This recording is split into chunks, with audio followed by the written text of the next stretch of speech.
पुनः स्वागत है आप सभी का विकल्प द सॉल्यूशन के ई क्लास में। पुनः मैं आपके समक्ष इंडियन पॉलिटी एंड कॉन्स्टिट्यूशन के सेगमेंट के साथ उपस्थित हूँ। यह जो हमारा लेक्चर चल रहा है, जो हमारा प्रोग्राम चल रहा है answer writing skill writing programme,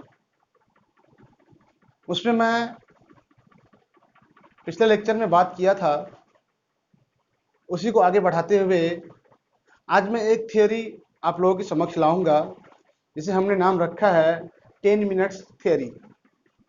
10 minutes theory कहने का मतलब, आप जो भी पढ़ाई कर रहे हो, जो भी तैयारी कर रहे हो, उसी पढ़ाई के दौरान और उसी तैयारी के दौरान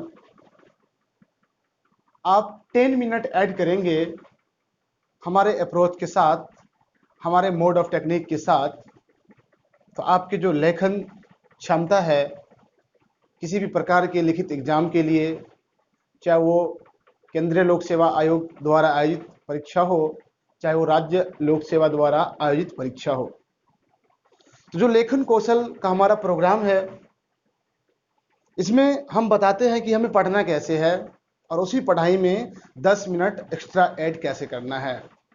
तो इस थियोरी का नाम है 10 मिनट्स थियोरी। अगर आप इस थियोरी पे देखेंगे काम करके, तो अगले 1 से 2 महीना के अंदर ही आपको रिजल्ट देखने को मिलेगा। तो हमारा जो थियोरी है कि पढ़ाई के वक्त जो आप टॉपिक पढ़ाई कर रहे हो, उस टॉपिक पे आप संबंधित प्रश्न बनाओ। एक संभावित प्रश्न अपने मन से एक या एक से अधिक प्रश्नों का सृजन करो और उसके पॉइंट ऑफ व्यू से फिर आप उस टॉपिक को पढ़ो। आंसर लिखने का प्रयास नहीं करेंगे, पहले हम पढ़ने का प्रयास करेंगे कि हमने क्वेश्चन लिखा और फिर हमने उस टॉपिक को पढ़ा। तो उस टॉपिक का देखो, अगर उस टॉपिक पे प्रश्न पूछा गया है तो कहीं ना कहीं उस टॉपिक में वह गुण होंगे। तो वह गुण और उस प्रश्न की प्रकृति दोनों आपस में कोरिलेट हो पाएगा जब आप पढ़ोगे, और धीरे धीरे आपके अंदर यह अप्रोच डेवलप होगा। जैसे कि हम पढ़ रहे हैं इंडियन पॉलिटी, और उसमें आपने पढ़ा, अभी पहली कक्षा में मैंने पढ़ाया था संघवाद। तो संघवाद का जो संरचना आपने पढ़ा, आज उससे आगे मैं एक टॉपिक ले रहा हूं, शक्ति का पृथक्करण, separation of power, SOP।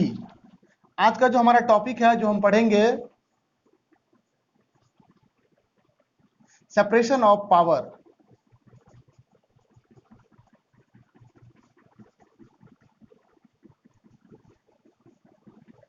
Separation of power, शक्तियों का पृथक्करण। आपको पता है, आपके राज्य व्यवस्था को चलाने हेतु जो सरकार है, चाहे किसी प्रकार की सरकार हो, अगर हम इंडिया की बात करेंगे तो यह संघात्मक सरकार है, और सरकार के यहां अंग हैं, 3 अंग हैं, जिसे हम कहते हैं जुडिशरी, लेजिस्लेटिव, एग्जीक्यूटिव, विधायी, न्यायपालिका और कार्यकारी। कोई भी सरकार इन्हीं तीनों अंगों पे कार्य करती है। तो जो हमारा टॉपिक है सेपरेशन ऑफ पावर, शक्तियों का पृथक्करण, शक्तियों का पृथक्करण, सेपरेशन ऑफ पावर। आपने डिवीजन ऑफ पावर ही पढ़ रखा है, दोनों अंतर है। डिवीजन सरकार से सरकार में अधिकार बांटती है, और जो सेपरेशन करती है वो सरकार के अंगों में शक्तियों की विभाजन की बात है। तो चलिए, तो हमारा टॉपिक हमने फाइनल किया कि शक्तियों का विभाजन पढ़ना है, हमें सेपरेशन ऑफ पावर पढ़ना है। तो हमने इस पे एक प्रश्न बना दिया कि सरकार के अंगों के बीच कार्यात्मक अधिव्यापन शक्ति के पृथक्करण सिद्धांत को कमजोर करता है। शक्ति के पृथक्करण सिद्धांत को कमजोर करता है। कहने का मतलब है कि आपको पता है कि सरकार जो शक्तियों का विभाजन करेगी वह अपने अंगों में करेगी, लेकिन यहां कह रहा है, जो प्रश्न मैंने ऐड किया है, कि सरकार के अंगों के मध्य जो कार्यकारी, विधायी और न्यायिक जो भी अंग है सरकार के, उसके अंगों के जो मध्य है, जो कार्यात्मक अधिव्यापन है, जो फंक्शनल ओवरलैपिंग है, फंक्शनल ओवरलैपिंग है, कहने का मतलब स्पष्ट तो है, अंतर तो दिया गया है, पृथक्करण तो किया गया है, लेकिन कुछ अधिव्यापन भी है। अधिव्यापन का मतलब होता है ओवरलैपिंग, और यहां हम बात कर रहे हैं शक्तियों का ओवरलेपन। तो ओवरलैपिंग ऑफ पावर, कहने का मतलब यह हुआ कि जो भारतीय अंग है एक सरकार के, उसमें शक्तियों के मध्य एक ओवरलैपिंग भी दिखाई देता है। ओवरलैपिंग का मतलब हुआ कि एक का कार्यक्षेत्र दूसरे के कार्यक्षेत्र से मिल रहा है, एक दूसरे के ऊपर ओवरलैप कर रहा है, एक की जो अधिकार शक्ति है वह दूसरे के अधिकार शक्ति पर ओवरलैप कर रहा है। ऐसे जो जुडिशरी हो गया, ये लेजिस्लेटिव हो गया, और ये विधायी हो गया, कार्यकारी हो गया, एग्जीक्यूटिव। देखिए मैं पढ़ाते वक्त शॉर्ट टर्मों का यूज करता ताकि लिखने में हमारा कम समय बर्बाद हो। जे फॉर जुडिशरी, न्यायिक, एल फॉर लेजिस्लेटिव, विधायी या व्यवस्थापिका, ई फॉर एग्जीक्यूटिव, कार्यकारी। तो यह है आपका ओवरलेपन। तो पहले तो हम प्रश्नों की प्रवृत्ति पे एक बार बात कर लेते हैं। सरकार के अंगों के बीच कार्यात्मक अधिव्यापन, फंक्शनल ओवरलैपिंग, जो सरकार के अंग कार्य करते हैं उसमें एक ओवरलेपन देखा जा रहा है कि एक का अधिकार दूसरे के अधिकार पर ओवरलैप कर रहा है। तो यह जो ओवरलैपिंग का व्यवस्था है, सरकार के अंगों के मध्य शक्तियों के विभाजन का जो सिद्धांत है उसको कमजोर करता है क्या? इसी बात को देखेंगे। तो पहले प्रश्नों का प्रवृत्ति समझ लिए। जो सरकार के अंग हैं उसके जो फंक्शनल ओवरलैप है, जो उसका जो कार्य क्षेत्र है दूसरे के कार्य क्षेत्र पे आ जाता है, क्या इसके वजह से शक्तियों के विभाजन का जो सिद्धांत है क्या वह कमजोर हो रहा है? इसी बात को हम देखेंगे। देखिए हमारा टॉपिक क्या था, शक्तियों के पृथक्करण, और इस पे हमने एक प्रश्न बनाया। उसमें आपने देखा शक्तियों के पृथक्करण, और ये क्या है, ओवरलैपिंग ऑफ पावर। मतलब यहाँ क्या है, शक्ति एक दूसरे पे आके एक का अधिकार दूसरे के अधिकार पे ओवरलैप कर रहा है। तो चलिए इसी बात को दिमाग में रखते हुए इस चैप्टर को देखते हैं। The functional overlap between the organs of government undermines the principle of separation of power.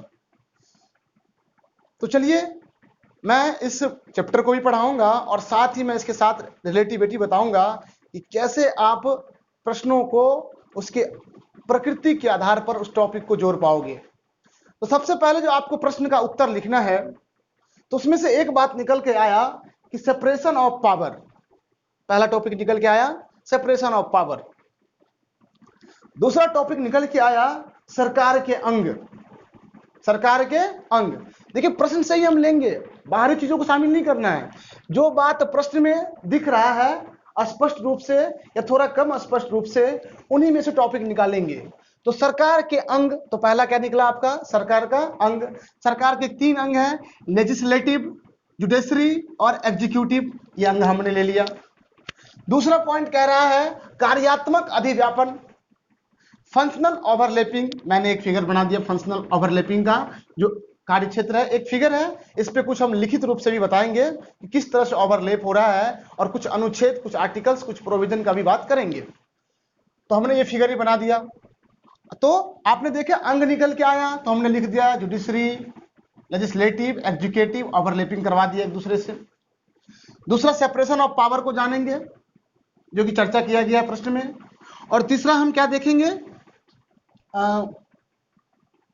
बस 3 चीज हो गया, सेपरेशन ऑफ पावर देखेंगे, सरकार के अंगों के बारे में बात करेंगे, और बात करेंगे इसके अधिव्यापन, ओवरलैपिंग।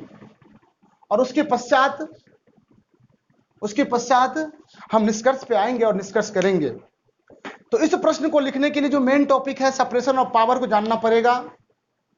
कहां कहां एक दूसरे का पावर ओवरलैप हो रहा है इसको जानना पड़ेगा, और उस जानकारी को पुष्ट करने के लिए कुछ संवैधानिक प्रोविजनों का चर्चा किया जाएगा, ताकि जो आपका उत्तर हो अधिक मजबूत हो, क्लियर हो, और उसे एक वैधानिक अधिकार, एक सर्टिफाइड अधिकार बैकग्राउंड मिल पाए।